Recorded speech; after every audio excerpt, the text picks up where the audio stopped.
Suneera Madhani. Suneera Madhani. Without much further ado, I'd like to welcome Suneera. Hi, I'm Suneera Madhani, a mom of two, daughter of an immigrant, and an unlikely entrepreneur who built a billion-dollar business. Yes, billion. Now I'm doing it again and building my second unicorn, Worth.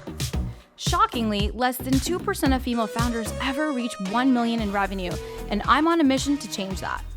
At CEO School, we mentor thousands of women to help them level up in business and in life. We believe that you deserve to have it all because honestly, nothing bad happens when women make more money. Grab a seat because class is officially in session. Welcome to CEO School. Hi, everyone. Welcome to the CEO School podcast. It is officially our 5-year anniversary. That was so cool. It's 5 years, y'all. 5 years of the CEO School podcast. I feel so excited, so grateful. I am just floored and shocked and proud of the fact that we are here. 5 years growing. This is like the longest thing I've ever done besides clearly my family and my business. Like actually showing up every single week. We've released an episode. We are 380 something episodes here now. It has been an unbelievable journey and ride. And I am so grateful for all of you, for our audience, for just all of the support over the years, the producers that have come along the way, to the show itself, like how it's evolved. Like this is a community. This is my baby that's grown up. And I just feel so grateful and so proud today. And I'm excited. I'm so excited. We're here in my living room recording, and we've had such incredible episodes that are airing right now. I feel the most connected to all of you that I've ever felt. And man, it has been a journey. If you have been around since year one in the OG era, please let me know. I want to say hi to you. And even any of you, come say hi.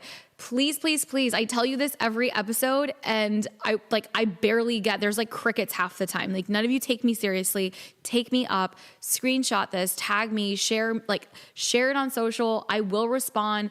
I will reshare, DM me and say, hi, I'm a listener. Tell me about your entrepreneurial journey. Tell me where you're from. Tell me all the things. I love connecting with you.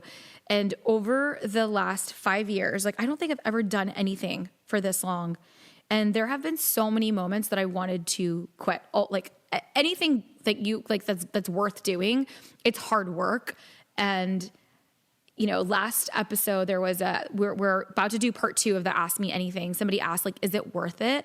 Oh my God, that question I have felt so many times in doing this because I've had to do this. This is not my full-time job. This is people's real careers. Podcasting is a lot of work, and I take it as such. It is a lot of work. So I don't half-ass it. We have to book guests. We have to vet the right guests. We have a team that produces. I have to prepare. We have notes for every show. We have to produce the show. We have social to get the show out. There's so much work that goes into it.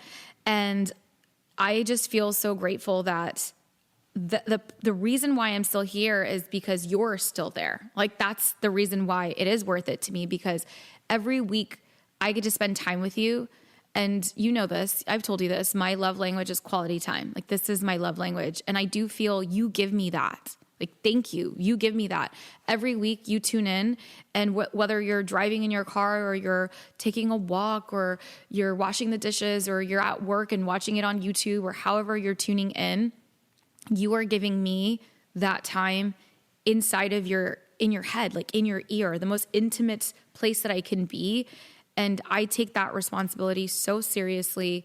And I just love you. I know who you are, and I love you. And I am so grateful that you are in my life. And I want you so badly to win. I really do. I want you so badly to win.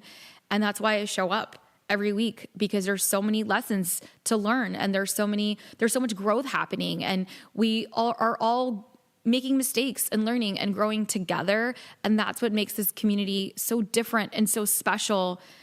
And I just love you. And I'm so grateful. I'm so grateful that we are here, and celebrate with me. I am going to be celebrating all month long.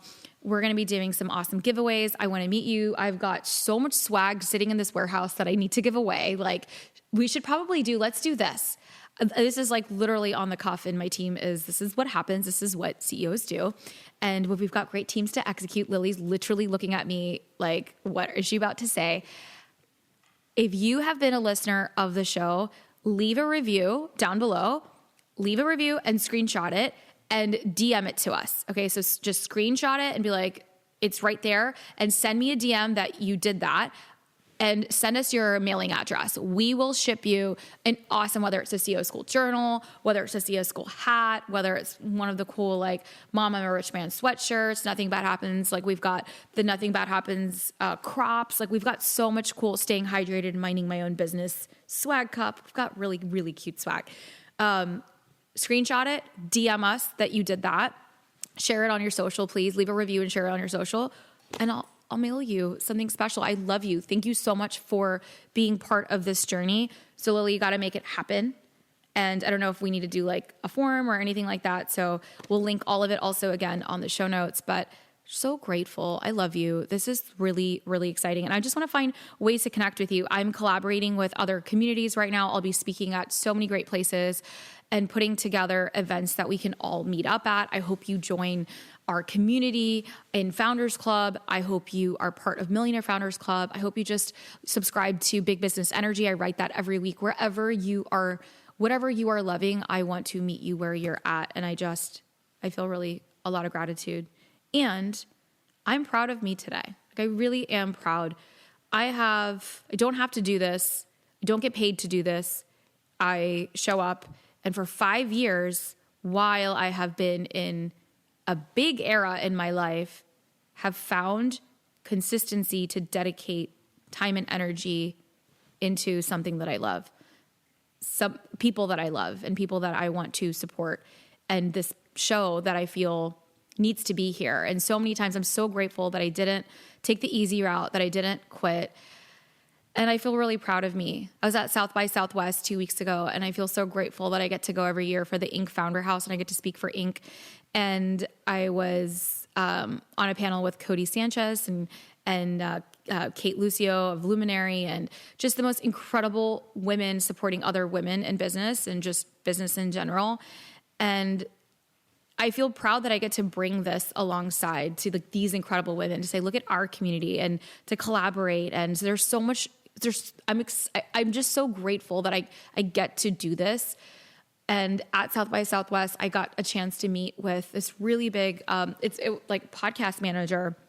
And he does all of these big shows like the Hermosi podcast and Layla's podcast and so many others.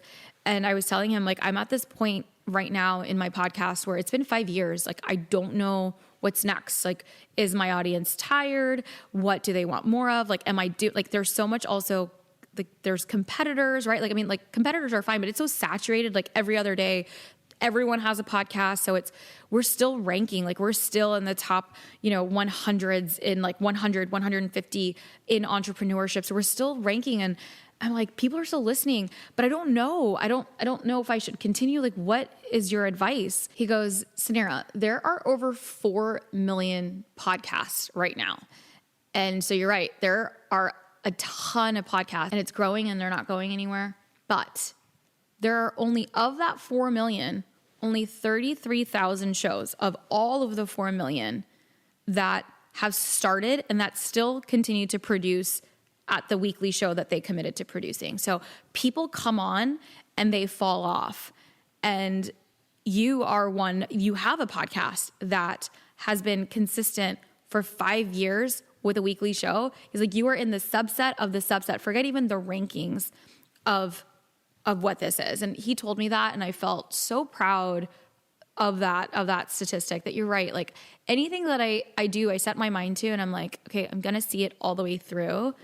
And today is that. And I just want to celebrate that. And I feel really, really incredibly proud. And it would not be here without all of you who tune in and who keep me going. And this is just the beginning. Like, I do feel so ignited. I feel I want to, and there's shifts, like the show needs shifts. We need to like, I want to know what you want, right? So that I can deliver that.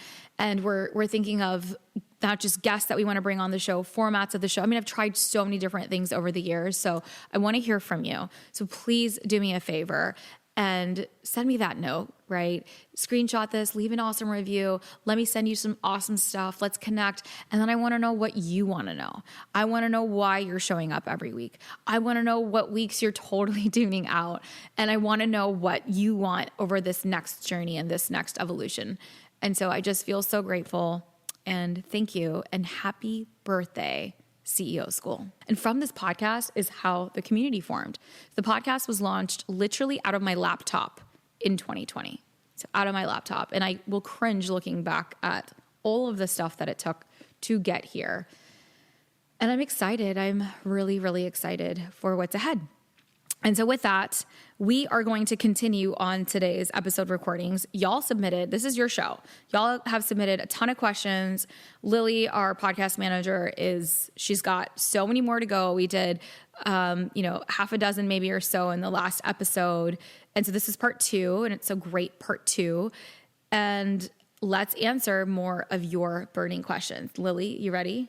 Let's do this. All right. Yes, I'm ready. We have so many more good questions, and I'm excited to get into it. Here is a question from Lauren. Lauren said, what sacrifices have come with your success? That's a good question. That's a tough question. What sacrifices have come with my success? I would say there's a big part of me that I will say that it does get lonelier. It is lonely. Entrepreneurship is lonely, and the more successful you become, and you hear this, I do think that it is true. It shouldn't be that way. And that's why you have to surround yourself with people that are really successful or are winning, because then they're celebrating your wins, because winning is normalized. And so as the success has come, I will say that the circle's just gotten smaller. And that's not a bad thing. So I don't necessarily know, that's not a sacrifice. But I will say I don't let my guard down as easily. And the times that I do, I feel like it bites me in the butt, where my words might be misconstrued, or I'm used I do feel like how you show up isn't the same now that you have success behind, or how I'm showing up as a leader. Even sometimes when I go, even within my own community sometimes, I feel like it's hard sometimes to fully let your guard down, because people expect the certain voice. And so I don't know if it's necessarily a sacrifice, but I do feel like I almost have to wear this armor, which I don't want to wear, which I don't wear all the time. I don't wear it with everyone. But when I am stepping into certain rooms or certain places, that I don't feel like I can really fully be my most authentic self or say the thing that comes to mind, because my words carry a lot more weight. And so with that, you have to be more thoughtful about it. So it's not that I'm not goofing around with my girlfriends, and I do think I'm a goofy person. And so that part of me sometimes I don't get to really share, because I have my guard up, or I just have to be more careful with my words. I have to be more careful even with my team. As I've grown in my leadership, there are things there's just parts of your life that you just kind of, not that you hide, but that is just a bit more protected. Other sacrifices, I don't know. I feel like men share success so differently. I feel like women, no matter how successful, we're successful, but I'm still supposed to be humble, right? And I am humble. I don't put my ego there. I do try to keep my feet on the ground. I do all those things. And if I am ever to share parts of success, that when men share their successes and they do it in materialistic ways, and if I am proud of something or I want to share something, I can't do the same, and it's not construed the same. And there's many voices that'll be like, well, just share it anyway. Who cares? And this is the difference of what I was saying, where your voice carries and your weight carries. And so there is that constant dialogue that happens in the back of my head of also how I want people to know me. And I do think that as women, there's more labels that get put on me, or there's more judgment that's there. And so it's just not the same. And so I do think that with success, you have to carry that weight is a little bit different of how you show up and your words, and it just matters a lot more. And so I don't know if it's necessarily the sacrifice, but I think it is, because I can't just be fully loose or myself or say what I think just to do it. But you know, I think it's different for men. I think they can just tweet whatever the hell they want. And like it's fine. I don't think it's the same. Salwa asked how to pick one idea to go all in on. How do you know what idea to pick? That's a good question. You have to pick just one. I think that people who are focused on like, honestly, there's nothing more like just, I'm going to offend somebody. Nothing more cringe than when I meet people who are like, and I do this, and I do this, and I do this, and I do this, and I do this. And I get it. Like you can be multi-passionate. So it's not that you're not multi-passionate or you can do like multiple things, but it has to be related. And when I meet people that are, you know, have this retail business and then they have this tech idea and they have a coaching business and it's just disjointed and it's just not going to work. You're not going to be successful at any of it because you're not focused. And so the only way that multi-passion works is when you go all in on the thing. And then from there, maybe the next thing emerges and the next thing emerges. And it's a natural progression, a natural path that fits and it's still related and it makes sense. But you have to get focused on that one idea. You have to make that one thing really successful in order for it to make sense. I didn't start CEO School, this is the 5th year, right? The podcast, until I had, 7 years as a CEO under my belt, until I had, 8 figures in revenue. I was experiencing, I was fundraising. I didn't go to CEO school and I felt like I could use my experience to tell those stories at that stage in my life. And it's only gotten, of course I'm doing it with the journey, but I would not have been able to just decide to start a podcast. It made sense. And so I do think that you have to pick the thing to focus on to make that wildly successful. And at that time, we were in that super scale stage that was like, I was ready for exit. I exited the business in 2020. So I was already, my team looked different. My vision was already implemented. It was a different time for me to then say, now I'm going to support this. Like, I do think there's a void for women and I went through this and I do want to share my learnings through that. And that's where the focus was. And that's how CEO School was formed. And now as I'm building Worth, which was completely related to my fintech experience, right? And so that didn't come from something else. I have experience in that industry. And so I built the next company, although I could have started a beauty brand or I'm passionate about this or I'm passionate about that. It made sense for what I was building in my next chapter. And with that, now that I am focusing on that, other things have to look different if my focus needs to be there. And so I do think, Salva, you have to focus on the one thing and you go all in. Like, that's the thing. Because you want to be eating, sleeping, breathing, thinking, shout, like every single thing that's what it's going to take to make that successful. Then the rest will come from there. And so if you are doing all the things and you're like, why can't I make it happen? It's not your fault. You're just putting limited amount of time. You can't ever actually go really deep into everything. You're going, 12 feet wide, but not 12 feet deep into one thing. And so you've got to pick the thing to make that happen so that you can then add in all of these other elements that it doesn't mean that it doesn't have to happen right, just not right now. I would focus on the one thing. I think that's great advice. And I think that's advice that not a lot of people are giving right now. I think that's like... Yeah, because you could do it all. Yeah. Right? And you're just going to half-ass it all. Yeah. And it's going to feel chaotic. It's like the million tabs that are open. And it's not that it's not successful. I think it's also the definition of what that success looks like for it, right? And so an example like I can share for myself is, do I want CEO School to be the like scaling to the next YPO and the biggest like women's entrepreneurship group? No, that's not my vision here. I just want to support my audience and I want to connect with real women. And this is where I can add my space and my light. But if I want that for CEO School, that's it. I can't focus anywhere else. I have to go all in 12 feet deep for that to be the case.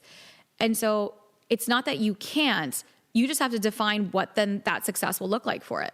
For Worth, I want it to be a household name. I want it to be on I want every business owner to have their business credit score. That means that's all I get to focus on. I need to roll off of other boards. I need to, literally adjusting my time right now to give it my all attention, because that's the thing I want to go do.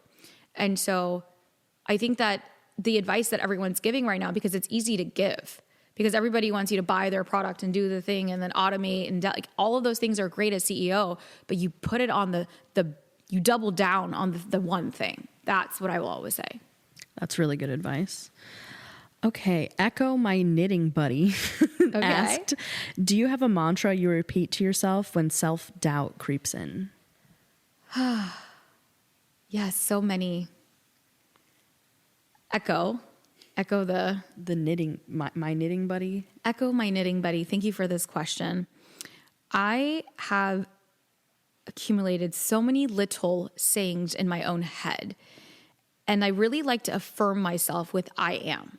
So I will, if I am about to go speak and I'm about to go on stage, I will literally say, I am an incredible speaker. Like it's like, I will just say, I will affirm the thing that's about to happen. If I have to, share something with my team or something's hard, I will share to myself in my head, I'm an incredible leader. If it's hard with my kids and I need a moment of patience, I will say, I'm an incredible mother. And so I just affirm the thing that is about to say, and I literally will just tell myself I am that, even if I don't feel it. And just that, and just giving myself a little bit of that, like that boost in confidence really, really helps. And one that I say literally every day, because there's so much happening. And the mantra that no matter what is said every single day in my head is this: I have all the time in the world. I have all the time in the world. And I don't have all the time in the world. I have limited time in the world. But it's almost like, okay, if I tell myself that, then I could just be patient with the thing. And so if I'm going to do the thing, whatever I am doing, I can get really into that zone and I give that my attention. So I like saying that when I feel rushed, when I feel like it's not happening, or I like trying to work on, I have all the time in the world. So I can be thoughtful with it and I can get it done. And that little bit of power right there, I really do feel like I get quality back from the thing that I'm doing, and I give it all my presence, and then I move on to the next thing. So that's what I say every single day. Sometime during the day, it's in my head. I have all the time in the world. I love that. That's so good. Wrist ready. I don't know what that is, but Don't hate on their names. Okay, sorry. This is an inclusive community. Okay, I'll make up a name. Sarah asks, what is one of the best pieces of advice you've ever gotten? And what is one of the best books you've ever read? Ooh, okay. So the best advice I've ever gotten is, I've shared this with all of you. The best advice, I always say this, is collect relationships. That was from my mentor, my friend Kelly Cohen. And she sat me down and said, people collect coins, people collect stamps, people collect cars, people collect watches, I collect handbags, like people collect relationships. So she makes it a point every year to add in relationships that are meaningful, that she spends time with, and she collects relationships, and those will accumulate over time. And that collection is the best collection. And that's the best piece of advice I've ever been given. I got that advice when I was 25 years old, and I am so grateful for that advice. And it really stuck with me, and it's something that I consciously intend to do. I think it catches people off. I will send people messages just thinking of them.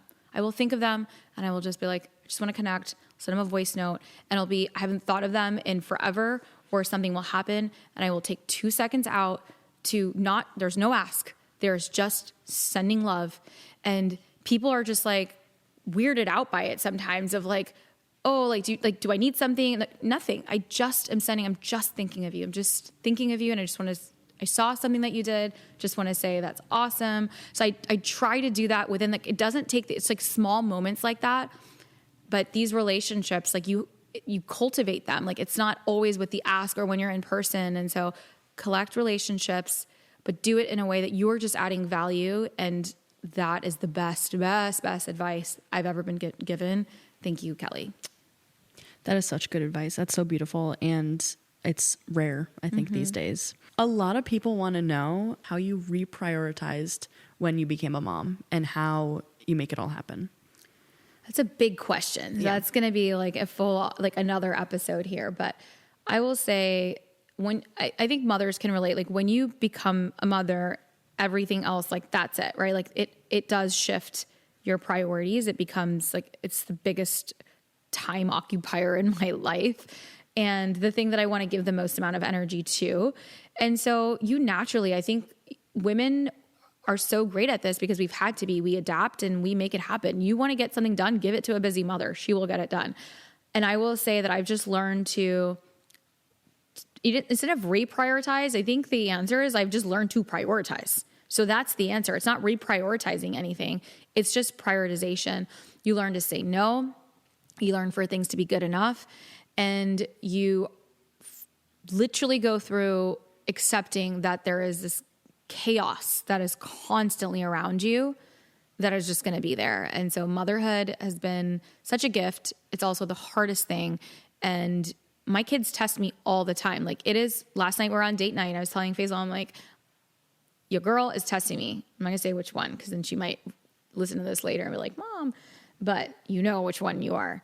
And she just tests me back. Like this girl just is my second child. Okay, I'll just be honest. Second childs are like, what? And yesterday we're painting her nails and she, like her sister I was like, you could do one hand and Mila can do the other. And Anna goes, no, I'm going to do both. And I'm like, Mila goes, you don't own her. Okay. So I'm proud of Mila because, Mila's not standing up for herself. She's like, you don't own her. And then Anna goes, yeah, I do. I was born second. So I'm last. So I called dibs. Oh my God. You are like 6 years old. And like, then she like just walks away. She's always testing. Motherhood is testing. Kids are funny, hard, all the things, but it's joyful. You just like learn to go through the chaos. And I'm actually really now enjoying this phase in where I'm at in motherhood. And I know it's going to get harder. Like, I think I'm in like a really nice phase is what I hear from other moms. And so find yourself a great group of mom friends because that's how we get through it. And so I've got the greatest parent friends. That's who we hang out with. We're carpooling. They're picking up my kids. We've got tennis lessons. We've got this, we've got that. And I'm just coordinating with other moms, like great moms. And that's what gets me through it. And I know that like once like we haven't even started teenage years, I'm sure that's going to be really difficult. And then they say like, that's the rocky part and then it's going to get better. And so I don't know what I'm like motherhood. It's a long time. And so I think I don't know, what's changed me is the initial part is hard, but finding that community of mothers that also are going through it is just really, really helpful. Asking for help is really helpful. And then this is where the focus, all of this stuff, right? You can't, like, you have to pick the things. And so on my plate at any given moment can only be those three things. Everything else has to be a no because it's impossible. It's literally impossible. The standards of all of this stuff is impossible. So you have to pick what works for your family. And I also feel really grateful I've got a great partner that's supportive in that. And I know many people don't have that, but I rely on a community and support to help me through all of that. That's amazing. And I think another question that would be great that I know a lot of people want to know, is there a lesson that you've learned in motherhood that you've been able to bring into business? Does the knowledge transfer? A lesson from motherhood that I've been able to translate into business. Oh my God. I will say absolutely as a leader, like you have to manage so many emotions as a mother at like any given time. Like it could be utter chaos. You could be the happiest. You could have a happy baby, happy child. And then all of a sudden there's like something that happens and they're like throwing a tantrum. That is leadership, by the way. Like that is literal business all day long. That is your team all day long. Teams are like being a leader is not that different than being a mother. Like you're literally just mothering the team. You got to keep everyone on track. You got to manage emotions. You can't just yell at, like if someone's angry and throwing a tantrum, you've got to come from a place of patience. You've got to give them tools. You got to make sure that there's resources. You've got like, and if they're happy, they still like, it's all of the things. And so managing children and managing teams as like a mother, I'm not saying that my teams, like they're children, but it's the same emotions. Like it really is that emotional in that world. And I think that's why women make great CEOs because we're not fazed by it. Like it'll happen and then we can take it and we we can calm the situation, and we can soften that tantrum, and we can create that excitement. Like nothing brings us more joy than to see our children happy. That's the same exact feeling that I have as a CEO, is nothing makes me happier than when my team is happy. Like that's what I'm there for. I want them to succeed just as I do. Like I want my children to succeed, and I want to make them independent. Like there's so many correlations between being a mother and a CEO. And that's why women make incredible CEOs, because we have natural CEO behavior. Amazing. Yes. I knew you'd have a good answer for that one. You are the queen of accessories. We all know you love your shoes. Your jewelry is always on point. You have the best handbag collection I've ever seen in my life. What is the most expensive accessory that you've bought? Oh shit. Okay. So they want to know. I think that the most expensive accessory is my brain. Oh, absolutely. Well, that's number one. This is my brain. It's my most expensive accessory that I wear every day. It is. It's the most expensive accessory. Can't go anywhere without it. Can't go anywhere without it. Makes the most amount of money. It's the one that keeps returning. But my most expensive accessory, I have a really amazing jewelry collection. And so your girl loves diamonds, real diamonds. And I have collected. And it's also a very I don't know, cultural thing. Like I feel like my entire life, my parents have gifted, like even when I was a little kid, like when you're little, like your first thing, like you get a piece of jewelry. I don't know, just jewelry is big in Indian, South Asian culture, but I have a really amazing collection of jewels. My most expensive accessory is in the six figures in a jewelry piece that I own. And do you have a favorite jewelry piece? I don't have a favorite. I have many favorites. I really do love, and I love my accessories. Like I have really beautiful handbags, and I try to buy these things in moments so I can remember them. Like every time I put something on, and especially jewelry is really sentimental for me because it's like the thing that, Faisal bought me for Mother's Day, or this was something that my dad bought me, or this is something that was for my wedding, or this is something from, even little pieces of like a brooch, or every time there's milestones, a watch, almost every single watch that I own, I've actually never bought myself a watch. So every watch has been gifted to me. And my brother always, like for every company milestone that we have like matching watches. And so even the watch that I'm wearing today, he got me on our like first transaction. What was really funny is I bought him the exact same watch. And that's like something that I feel every time I wear it, I'll put it on. We share my dad's watch. So my dad's Rolex that he had, we switched the band so that we can both wear it. And so we'll trade the watch. I just have really incredible, like that to me those are the things that, it's not about the thing.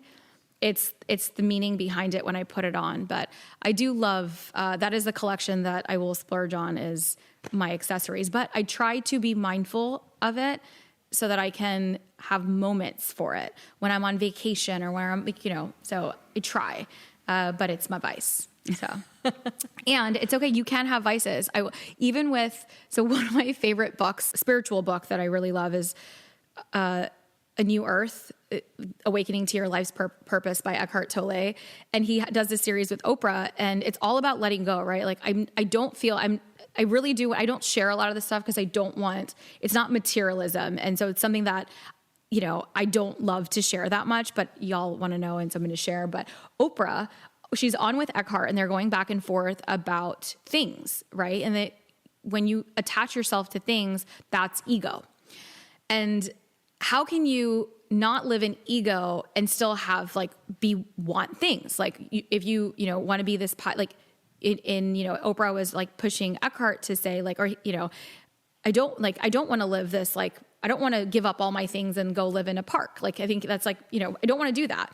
And so how do you detach on ego? And Eckhart goes to Oprah and Oprah's so funny. She goes, because I love my shoes, and Oprah loves her shoes. And she's such an incredible woman, and she's so spiritual, and she's aligned, and she can have nice shoes. And so Eckhart goes to her, are you willing to part with your shoes if you needed to? And she said, yes, if I needed to, I can part with them. She's not attached to them. That is the difference in that. And I just loved that.